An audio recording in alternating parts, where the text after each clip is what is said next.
والحمد والنعمة لك. نحمده نصلي ونسلم على رسوله الكريم. اما بعد فاعوذ باللہ من الشیطان الرجیم بسم اللہ الرحمن الرحیم. میرے معزز حاضرین محفل اور میرے محترم اساتذہ کرام السلام علیکم. مجھے آج جس موضوع میں سخن پہ لب کشائی کرنا ہے اس کا عنوان ہے محسن انسانیت.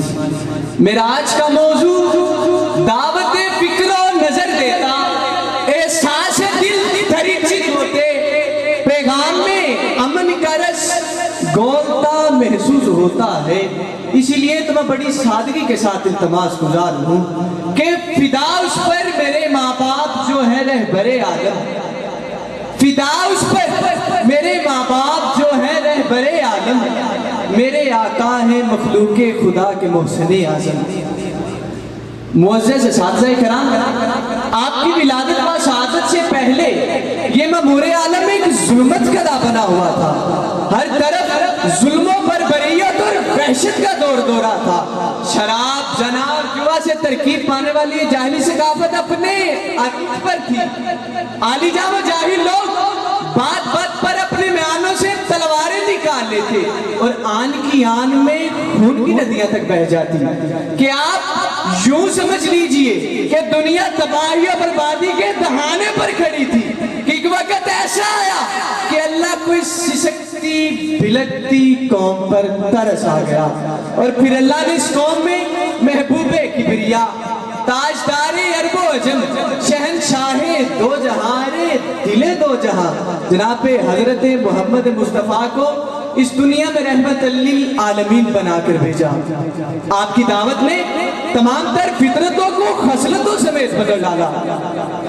یوں تو سارے نبی محترم ہے مگر یوں تو سارے نبی محترم ہے مگر سرور انبیاء تیری کیا بات ہے. سرور انبیاء تیری کیا بات ہے. اذہان بدل گئے، خیالات کے دائرے تبدیل ہو گئے، غرض تمدن کے ہر ایک دائرے کی قیا پلٹ گئے. عالی جائے یہاں مسلمان شاعر تو مسلمان، ہندو شاعر پنڈت ہری چند آپ کی محسن انسانیت دیکھتا ہے اور وہ کیا خوب لکھتا ہے. لکھتا ہے کس نے ذروں کو اٹھایا اور صحرا کر دیا، کس نے قطروں کو ملایا اور دریا کر دیا، کس کی حکمت نے یتیموں کو کیا درے یتیم اور غلاموں کو زمانے بھر کا مولا کر دیا.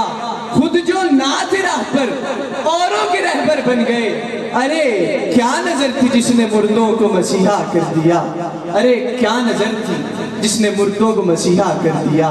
والسلام وما علینا الا البلاغ.